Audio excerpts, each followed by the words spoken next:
제가 지금 드리는 이야기는 제가 날짜를 제가 연도와 날짜를 정확하게 제가 발표를 못했습니다. 실제 있는 얘기니까요. 그 후세인이라고 하는 청년이 이집트 청년이 있었습니다.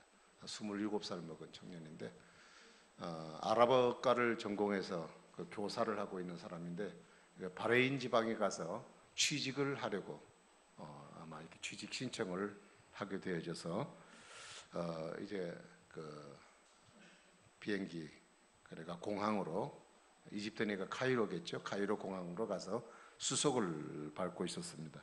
근데 뜻밖의 공항 게이트에서 출국 금지 명령이 내려왔습니다. 그래서 따져서 그 이유가 뭔지 물어봤더니 타당한 취업 허가서가 없다. 그 이유 때문에 출국하지 못한다고 그랬습니다. 아무리 사정을 해도 도대체 그게 먹게 들어가지 않았습니다. 너무 실망한 모습으로 짐을 챙겨 들고 공항 밖을 나가려고 하는데 어떤 한 아주머니가 뛰어오더니 자기는 비행기를 타지 못해서 막 큰일이라고 막 발을 동동 구르고 지금 이 시간에 이 비행기를 안 타면 안 되는데 걱정이라고 막 동동 구르고 있으니까 조금 위에 그 공항의 직원이 나와서 걱정하지 마세요. 자리가 한몫 있습니다. 바로 당신 자리가 있습니다. 그래서 이 자리가 바로 후세인이라고 하는 청년이 타야 될 자리, 그 자리를 이 여자 아주머니가 타게 된 겁니다. 근데 공항을 이륙하고 난 이후 한 4시간 만에 이제 바레인 상공까지 올라가게 되었습니다. 근데 한 1000피트 정도 올라간 곳인데 갑자기 기관 고장으로 이 비행기가 땅으로 추락을 해버렸어요. 그래서 이 아주머니를 중심해서 그곳에 탔던 149명 모두가 다 사망했다는 사고건입니다. 네. 우리가 세상으로 말하면 참 재수 나쁜 사람, 재수 좋은 사람 이렇게 얘기를 하겠죠. 네. 누가 지혜로운 사람일까? 비행기를 탑승하는 것을 포기한 사람일까? 아니면 악착같이 탄 사람일까? 여러분 생각해 보십시오. 비행기가 만일 추락할 것이라고 알았다면 누가 그곳에 탈려 하겠습니까? 사람은 한 사람도 4시간 이후에 되어질 일을 아무도 모릅니다. 사람이라고 하는 것은 사는 길과 죽는 길, 이것이 바로 우리 눈앞에 있는데도 불구하고 우리는 그것을 보지 못하고 오늘을 살아가요. 그럼에도 사람은 말하기를 스스로 지혜 있는 자라고 생각을 하고 살아간다는 얘기입니다. 자, 야고보서에 대한 얘기를 여러분에게 말씀을 지난 시간에 드렸습니다. 서론적으로 들으면서 야고보서를 기록하게 된 목적이 당시 기독교에 대한 많은 핍박이 있었기 때문에 믿음을 지키기 위해서 이렇게 여러 지역으로 흩어져 살아가고 있는 그리고 고생하는 사랑하는 성도들에게 그들의 신앙을 돕고 그리고 그들을 위로하고 격려하는 차원에서 말씀을 드린 그런 서신서가 바로 야고보서라고 말씀을 드렸습니다. 우리가 한 장소에서 사는 것도 참 힘든 일인데 일정한 곳을 정하지 못하고 이곳저곳을 정처 없이 떠돌아다녀야 되는 성도들에게 있어서 이런 일은 얼마나 큰 고통인지 모르겠어요. 자, 이런 과정 속에 정말 필요한 게 뭘까? 나름대로 필요한 어떤 조건들이 있겠죠. 어떤 사람은 돈이 필요하다. 그런 사람도 있을 거고, 어떤 사람은 뭐니 해도 건강이 필요하다. 그럴 거고, 어떤 사람은 정착해서 살 수 있는 집이 있으면 좋겠다. 이렇게 생각도 할 것입니다. 그러나 여러 가지 많은 필요한 것이 있겠지만 그 중에 가장 필요한 것이 무엇일까? 그렇게 말할 때 그것은 지혜라고 하는 것입니다. 지식이라고 하는 것은 우리가 일정하게 돈을 주고 학교 선생님으로부터 스승으로부터 배워서 습득할 수 있는 것이지만 지혜라고 하는 것은 배워서 되는 일이 아니기 때문에 지혜가 가장 소중한 것이다 라고 볼 수 있습니다. 그래서 이 어려움을 당하고 있는 성도들이 그 어려운 환경 속에서 믿음을 지키면서 삶을 유지해 나가기 위해서는 무엇보다도 하나님이 도우시는 지혜가 그들에게 있지 않고서는 이 일이 감당될 수가 없기 때문에 야고보서는 이들에게 권면하면서 하나님께 지혜를 구하십시오. 그렇게 말씀을 드리고 있습니다. 그래서 5절에 보면 너희 중에 누구든지 지혜가 부족하거든 모든 사람에게 후히 주시고 꾸짖지 아니하시는 하나님께 구하라 그랬어요. 여러분, 우리 중에 지혜가 부족한 사람이 따로 있다는 얘기인가? IQ가 좀 낮은 사람이 지혜가 부족한 사람일까요? 대학을 제대로 못 나온 사람이 지혜가 부족한 사람일까요? 성경은 그런 부분으로 얘기하고 있지 않습니다. 인간은 누구나 다 지혜가 부족하다, 그렇게 결론을 맺고 있습니다. 사람이 가진 지혜는 불완전합니다. 그래서 완전한 인내를 이뤄낼 수 없습니다. 뿐만 아니라 인간의 생각과 이성이라고 하는 것은 그것이 아무리 판단되었다 할지라도 그것이 잘못된 길로 빠지는 경우가 많이 있습니다. 그래서 시편 90편에 다윗은 이렇게 기도를 합니다. 우리의 모든 날이 주의 분노 중에 지나가며 우리의 평생이 일시간에 다하였나이다. 연수가 70이요 강건하면 80이라도 그 연수의 자랑은 수고와 슬픔뿐이요 신속히 가니 우리가 날아가나이다. 우리에게 우리 날 계수함을 가르치사 지혜의 마음을 얻게 하소서. 그렇게 기도를 하고 있어요. 사람이 70을 사고 건강하면 80을 살고 요즘엔 좋은 약을 드셔가지고 백세수를 하시는 그런 시대가 되었다 할지라도 그 살아간 날 동안의 연수의 자랑은, 우리가 살아간 날 동안 자랑은 뭘까? 그건 수고한 일이고 슬픔밖에 자랑할 거리가 없고, 그것조차도 너무 빨리 지나가니 마치 살아가는 것이 확 하고 날아가 버리는 것 같다. 그래서 하나님께 기도하기를 우리 나를 계수하게 해주십시오. 사람이 어느 날 어떻게 살아가는지 나를 좀 세마음에서 살아서 우리에게 지혜로운 마음을 주셔서 이 땅에 사는 날 동안 지혜롭게 살아가게 해주십시오. 이렇게 부탁의 기도를 드리고 있습니다. 여러분, 지혜라고 하는 말은 헬라적인 개념과 히브리적 성경적 개념은 서로 다릅니다. 이 헬라적인 개념은 이건 일종의 철학적인 개념인데, 이 개념은 만물의 이치를 꿰뚫는 이치, 원리, 이렇게 생각할 수 있습니다. 그런데 히브리적 개념, 이 성경적인 개념은 지혜라는 것은 하나님을 아는 것, 이렇게 결론을 맺고 있습니다. 여러분, 우리가 사는 날 동안 어려움을 많이 당하죠. 이 초대교회 성도들처럼 시험을 당하고 고통을 당하는 어려움들이 있습니다. 그 어려움을 당함 속에 나를 향한 하나님의 계획이 있다는 사실을 깨닫고 사는 것이 지혜라는 뜻이에요. 내가 수많은 고통과 어려움을 당하는데 그 이유를 알지 못하고 내가 왜 이렇게 어려움을 당하는지, 내가 당하고 있는 현실이 왜 이런 이유인지를 깨닫지 못하고 살면 우리는 늘 불평하고 원망할 수밖에 없다는 겁니다. 그러나 그 속에서 하나님이 나를 향한 계획과 생각이 무엇인가를 알고 살아가는 것, 그러면 하나님께서 내게 어떤 계획을 가지고 계신다는 사실을 깨닫게 되어질 때 오늘 우리에게 삶에 대한 어려움들은 고통이 아니라 하나님을 향한 소망으로 나아가는 길이 되어지는 것입니다.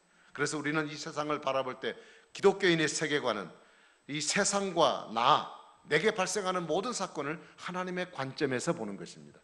나의 관점에서 보는 것이 아니라 하나님의 관점에서 나의 삶을, 내게 일어난 사건들을 보는 것입니다. 그래서 어려움을 당한 사람이 지혜를 구해서 깨닫게 되면 내게 당하는 그 시험과 어려움을 극복해 나갈 수 있는 힘을 얻게 되어지기 때문에 오늘 성경에서는 지혜를 구하라고 말씀을 하고 있습니다. 다시 말씀드리면 이 지혜라고 하는 것은 철학적인 지식을 의미한 것이 아니라고 말했습니다. 과학적인 지식을 의미하는 것도 역시 아닙니다. 우리가 살아간 날 동안 삶에 많은 문제들이 얽혀있는 문제가 많습니다. 풀리지 않은 문제가 많습니다. 그 많은 문제들 속에서 하나님의 뜻을 깨닫고 그 삶 속에서 하나님의 사람으로서 의롭게 살아가도록 그 문제를 풀어내는 순발력이 곧 지혜라고 하는 것입니다. 이것은 머리가 똑똑해서 되는 것이 아닙니다. 이건 센스가 있어야 되는 문제가 아닙니다. 그건 하나님이 그 사람에게 주시는 특별한 은혜라는 사실을 우리가 깨달아 할 수 있습니다. 이것을 잘 알고 기도했던 사람이 솔로몬입니다. 솔로몬이 어린 나이에 왕이 됐습니다. 그러나 자기의 자신과 자기에게 맡겨진 나라에 대한 규모는 비교될 수가 없었습니다. 아버지가 전쟁을 많이 해서 나라를 많이 빼앗았기 때문에 통일 왕국을 위해서 큰 나라를 이루었습니다. 그 나라의 어린 소년이 왕이 되었으니 그것을 어떻게 감당하겠습니까?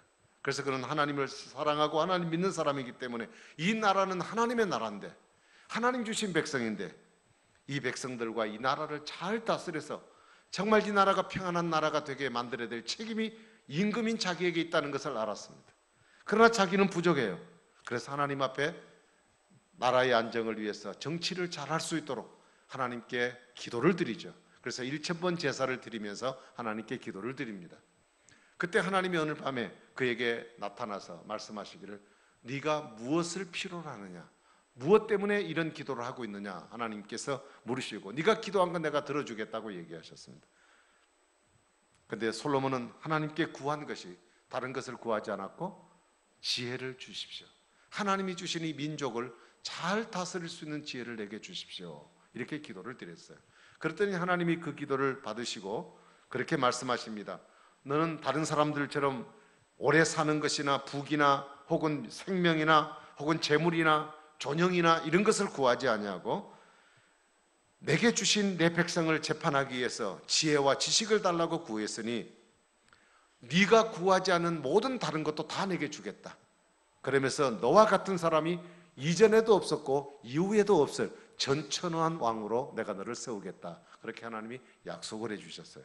그래서 그 지혜를 받아서 솔로몬이 나라를 정치하는 순간 본인도 놀랬고 주변의 사람들도, 주변의 모든 나라의 왕들도 솔로몬의 지혜 앞에 무릎을 꿇고 보따리를 싸들고 와서 그 지혜를 배우겠다고 무릎 꿇는 장면들이 성경에 많이 나타나 있습니다. 여러분, 우리가 하나님 앞에 구할 때 돈이나 출세나 건강을 구하는 것도 중요합니다. 그러나 이거 모든 것보다 먼저 중요한 것은 지혜입니다. 이것은 돈으로 살 수 없는 것입니다. 이건 하나님만이 우리에게 줄 수 있는 것이에요. 우리가 지혜를 얻게 되면 지혜를 통해서 다른 모든 것도 다 따라오게 돼 있어요. 그래서 우리는 하나님의 지혜를 구해야 된다. 그래서 그리스도인이 이 지혜를 통해서 우리에게 어려움과 시험이 올 때 그 지혜를 받게 되면 그 상황들을 적절하게 대처해 나갈 수 있는 능력을 우리가 얻게 되는 것입니다. 그래서 오늘 성경은 우리에게 말합니다. 너희가 지혜가 부족하지 않느냐? 그러니까 하나님께 구하라. 그러면 꾸짖지 않고 후히 주시는 하나님이 내게 주시겠다. 그렇게 약속을 하셨습니다. 자, 이렇게 말씀을 이제 하셨는데 우리가 본문을 좀 다른 각도로 돌려서 한번 생각을 해본다면 본문은 정반대의 상황도 있을 수 있다는 얘기죠. 하나님은 후히 주시고 꾸짖지 않은 하나님이기 때문에 지혜가 부족하면 구하라 하는 말씀도 되지만 또 다르게 또 생각을 하면 내가 아무리 열심히 구해도 그것이 하나님이 받아지지 않는, 하나님이 후히 주지 않는, 오히려 하나님이 내 기도를 책망하는 기도도 있을 수 있다는 얘기예요. 지혜를 나는 구했는데 얻지 못하고 야단 맞는 기도를 받는다. 이거는 생각할 수 없는 문제 아니겠습니까? 왜 성경에는 주시겠다고 말씀하셔놓고도 구했는데 주지 않고 꾸짖는다 그렇게 말씀을 하시는가? 그것은 6절은 이렇게 말합니다. 오직 믿음으로 구하고 조금도 의심하지 말라. 의심하는 자는 마치 바람에 밀려 요동하는 바닷물결과 같다 그랬어요. 무엇 때문에 그러냐? 의심이라는 문제를 오늘 성경은 우리에게 다루고 있습니다. 의심. 그래서 오늘 설교 제목도 요동하지 말라. 의심이라는 말은 무슨 얘기입니까? 흔들린다는 뜻입니다. 흔들린다는 거예요. 마음이 나누인다는 거예요. 생각이 따로 논다는 얘기예요. 그러니까 의심을 하고 기도하는 사람은 하나님 앞에 아무것도 얻을 수가 없다. 아무리 지혜를 주시는 풍족한 하나님이라 할지라도 의심하고 기도하면 그 기도는 응답이 되지 않는다. 그런 뜻입니다. 아까도 말씀드렸지만 의심은 두 마음을 가진 것입니다. 두 마음이라고 하는 것은 두 가지의 것의 문제에서 결정을 내리지 못하고 갈팡질팡하는 상태를 말합니다. 이쪽으로 갈까 저리 갈까 아니면 차라리 어디로 가버릴까, 이 갈팡질팡하는 상태를 두 마음이라고 합니다. 다시 말하면 세상과 하나님이라는 두 개의 장소에 다리를 걸치고 서 있는 것입니다. 내가 유리한 쪽에 힘을 더하는 것입니다.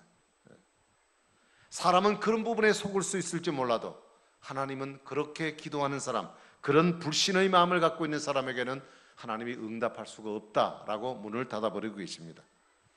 여러분, 이 땅에서 구하는 바를 주실 분은 하나님밖에 없습니다. 하나님은 구하는 모든 사람에게 차별 없이 주십니다.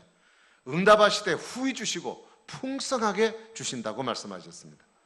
이 세상에 아무리 부자하고 그리고 풍요한 삶을 살고 있는 사람일지라도 사람은 무엇인가는 한 가지가 부족하게 돼 있어요. 재물이 많은 사람은 지식이 없다거나 지식이 많은 사람은 재물이 없다거나 하여튼 우리는 두 가지의 것을 풍족하게 다 누리고 있는 사람은 세상에 아무도 없어요. 오직 모든 것을 다 갖추고 풍성하신 분은 하나님밖에 없습니다. 더욱더 하나님은 꾸짖지 않는 하나님이십니다. 하나님은 절대 관용의 하나님이십니다. 하나님은 자기의 가지고 있는 모든 것들에 대해서 구하는 사람에게 조금도 책망하지 않습니다. 마태복음 7장에 말하죠. 너희가 악한 자라도 자식에게 좋은 것을 주는 것은 인지상정이라는 얘기예요. 그런데 하물며 하늘에 계신 너희 아버지가 구하는 사람에게 좋은 것을 주지 않겠는가? 이건 하나님의 마음입니다. 인간은 아무리 관우한 사람일지라도 여러 번 요청하고 이야기를 하면 부담스럽고 거절하지만 하나님은 우리가 간구할수록 더 기뻐하시는 하나님이시라는 말씀입니다. 그러므로 모든 것을 넉넉히 주시는 하나님 앞에 간구하고 사시기를 바랍니다. 구하되 어떻게 구해야 되느냐? 첫 번째는 믿음을 가지고 구해야 돼요. 믿음으로. 그래서 6절은 말하기를 오직 믿음으로 구하고, 믿음으로. 하나님은 어떤 분이십니까? 언약에 대해서 신실하신 하나님이십니다. 다시 말하면 약속을 반드시 지키신 하나님이십니다. 하나님은 좋으신 분이십니다. 하나님은 전지전능하십니다. 하나님은 절대적인 주권을 가지고 계신 분이십니다. 자연 만물조차도 주님의 말씀에 의해서 움직일 수 있는 절대적 권한을 갖고 계신 하나님이십니다. 누구나 하나님을 신뢰하고 하나님을 간구하면 하나님이 가진 모든 능력과 그 은혜가 다 우리에게 응답으로 다가온다고 말씀하고 있습니다. 더 나아가서 우리가 반드시 주실 때까지 기다리고 하나님 앞에 간구를 해야 합니다. 가령 가뭄에 비가 오기를 기도하면서도 내 마음속에는 아이고 이렇게 쨍한 날에 무슨 비가 오겠어? 하고 기도를 하면서도 내 마음속에 그런 마음이 슬며시 들어오기를 시작한다면 그 기도는 하나님 앞에 응답될 수가 없다는 얘기죠. 내가 병이 들어서 하나님께 병 낫기를 기도하는데 안 될 거야. 의사도 안 된다 그랬어. 그건 절대 안 될 거야. 그러면서 나는 기도할 수 없으니까 기도는 하면서도 마음속에는 계속 안 될 것 같아. 여러분, 그런 마음으로 낙심해버린 기도가 어떻게 기도의 맛을 경험할 수 있겠습니까? 반드시 주실 것을 믿고 기도해야 될 것을 성경은 말합니다. 그런데 이렇게 믿음으로 기도하는데 진짜 필요한 하나의 조건은 뭐냐?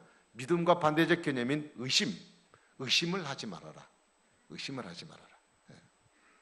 우리는 믿음이란 말 앞에 정신을 집중할 수 있을지 모르지만 그러나 우리는 우리 자신도 모르는 사이에 의심이라는 부분에 믿음이 섞여서 그것이 믿음인 것처럼 흉내를 내는 경우가 참 많이 있습니다.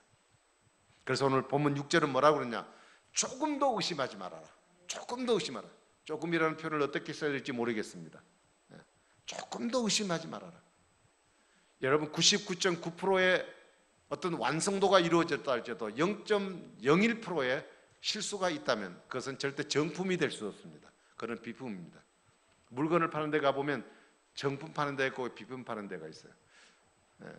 그게 물론 만든 구조도 좀 다를 수도 있습니다만 그러나 똑같은 것 만들다가 조금 실수한 그것이 비품으로 처리돼서 가격이 황당하게 떨어집니다. 저희 방에 저희 서재실에 이번에 비가 많이 올 때 비가 2번 샜어요.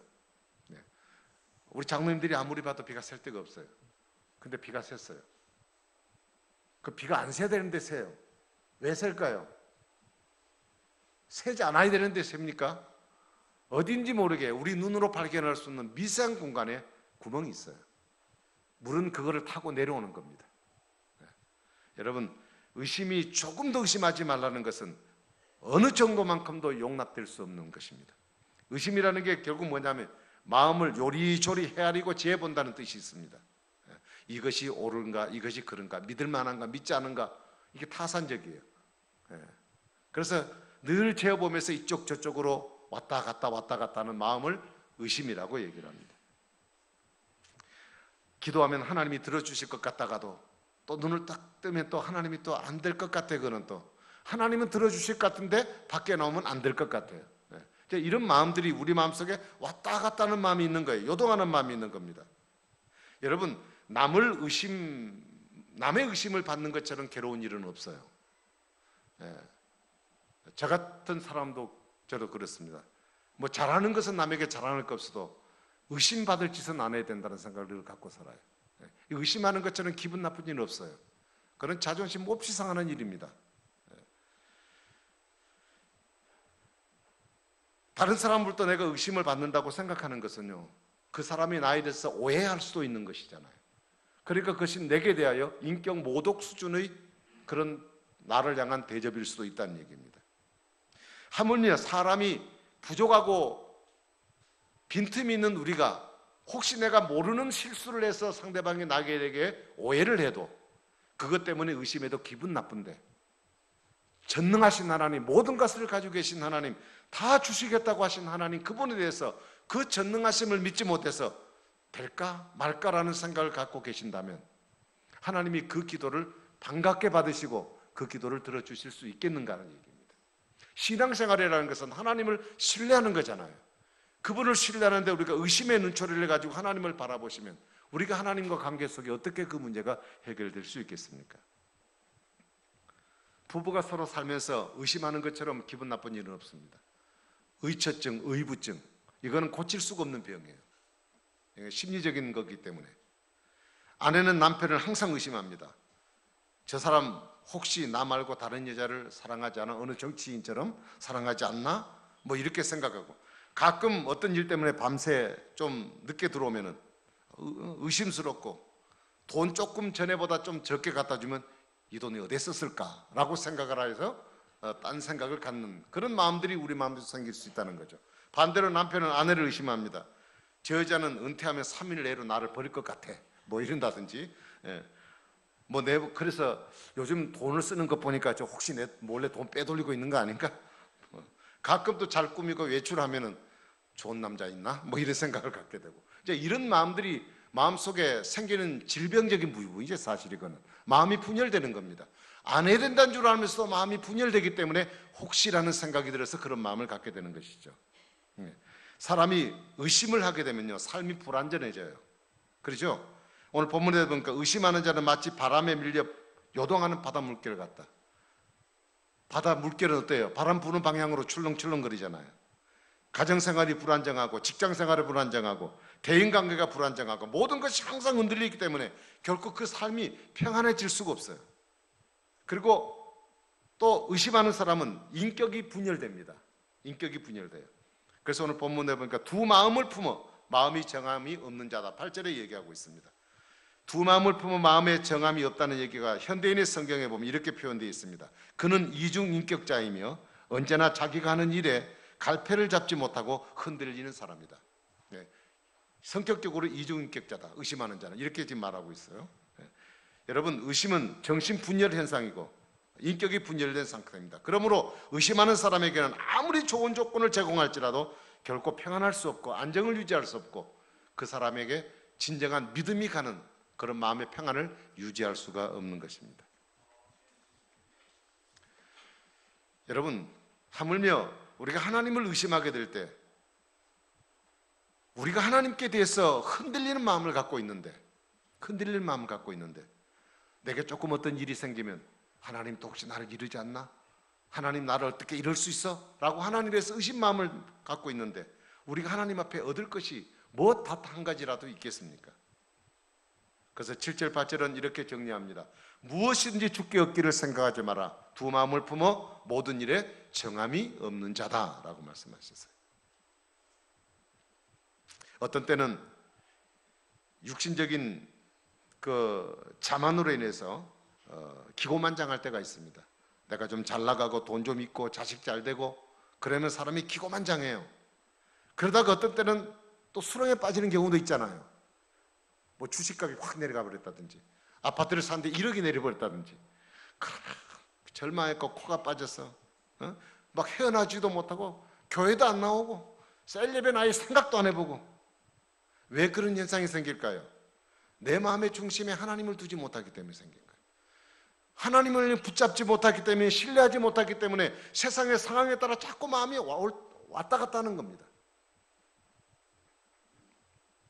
그래서 우리가 신앙생활 잘하려면, 하나님 주신 지혜를 얻어서 믿음으로 승리하는 삶을 살아가려면 의심이라는 양다리를 걸친 것을 한 다리를 정리해야 된다는 거예요. 오직 믿음만을 앞세우고 구해야 된다는 거예요. 기도는 반드시 주심을 믿고 기도해야 된다는 거예요. 끝까지 기다림으로 하나님 앞에 구하는 대로 받아 누리는 축복을 받으려고 하면 반드시 믿음으로 기도해야 된다는 것을 성경은 말씀하고 있습니다. 혹시 저나 여러분들 속에 기도할 때 의심하는 마음이 생길 때는 응답이 틀렸다라고 생각하셔야 됩니다. 조금이라도 마음속에 비집고 들어오는 의심의 마음이 생기면 그는 응답은 끝났다고 생각하셔야 됩니다. 의심은 응답을 지연시키거나 응답 자체를 가로막는 장애 요소입니다. 혹시 우리가 응답이 더딜지라도 의심하지 말고 하나님은 구하는 자에게 주신다는 사실을 꼭 믿고 믿음으로 받아야 합니다. 근데 왜 우리가 기다리지 못할까요? 내 생각을 앞세우기 때문에.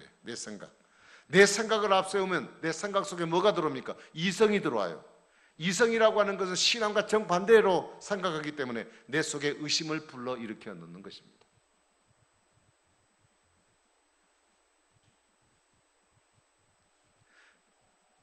사랑하는 성도 여러분, 저나 여러분은 지금 어떻습니까?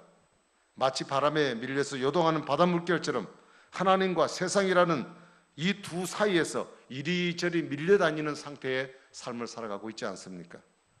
혹시 난 하나님께 꾸짖음의 대상은 아닌지요?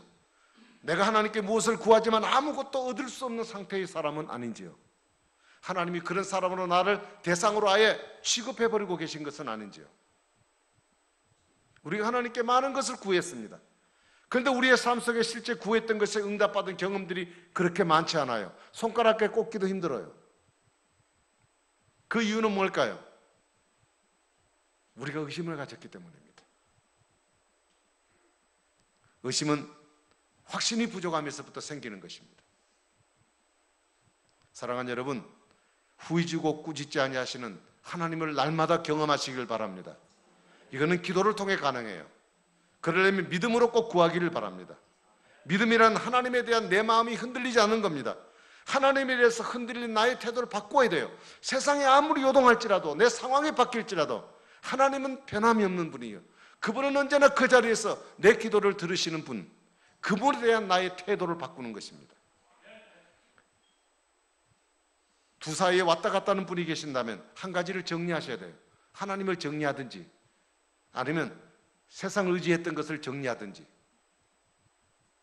두 개를 겸해서 두 가지 것을 다 취하려고 중간에서 갈팡질팡하는 상태는 결코 하나님의 은혜를 받는, 하나님의 지혜의 축복을 받는 그런 하나님의 은혜의 경험에 제외될 수밖에 없습니다.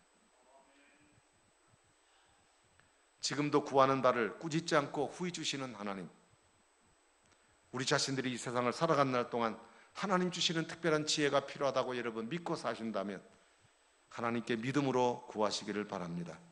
아무리 여러분 앞에 삶이 절망적인 상황이 놓여 있을지라도 하나님이 약속대로 된다는 것을 믿고 믿음으로 하나님께 나아가시기를 바랍니다. 그럼 반드시 하나님이 응답하시고 축복하실 것입니다. 의심을 그치시고 확신을 가지십시오. 하나님 앞에 자신의 삶을 내어놓고 하나님의 지혜를 구하시기 바랍니다.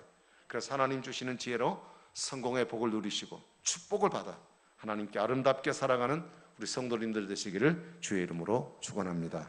기도하겠습니다. 자비로우신 주님 감사합니다. 우리가 살아간 날 동안 하나님이 베푸시는 은혜, 지혜가 없이는 살아갈 수 없는 저희들입니다. 아무리 우리의 화려한 어떤 것들을 갖추고 산다 할지라도 하나님이 우리에게 공급해 주시는 지혜가 없이는 살아갈 수 없습니다. 솔로몬의 기도처럼 저희들도 그러한 기도를 드릴 수 있게 하시고 하나님 앞에 기도할 때 믿음으로 기도할 수 있게 하시고 하나님에 대한 불신하는 마음을 절대 갖지 말고 하나님을 적극적으로 믿고 하나님은 모든 것을 다 하실 수 있는 전능하신 분임을 믿고 그 하나님께 믿음으로 나아갈 때 믿고 간구하는 우리 사랑하는 성도들의 삶 가운데 하나님 앞에 필요하여 기도하는 것마다 다 응답받아 날마다 하나님이 내 삶 속에 살아계신 주님을 체험하고 살아가는 능력 있는 그리스도인 되도록 축복하여 주시옵소서. 예수님 이름으로 간절히 기도하옵나이다. 아멘.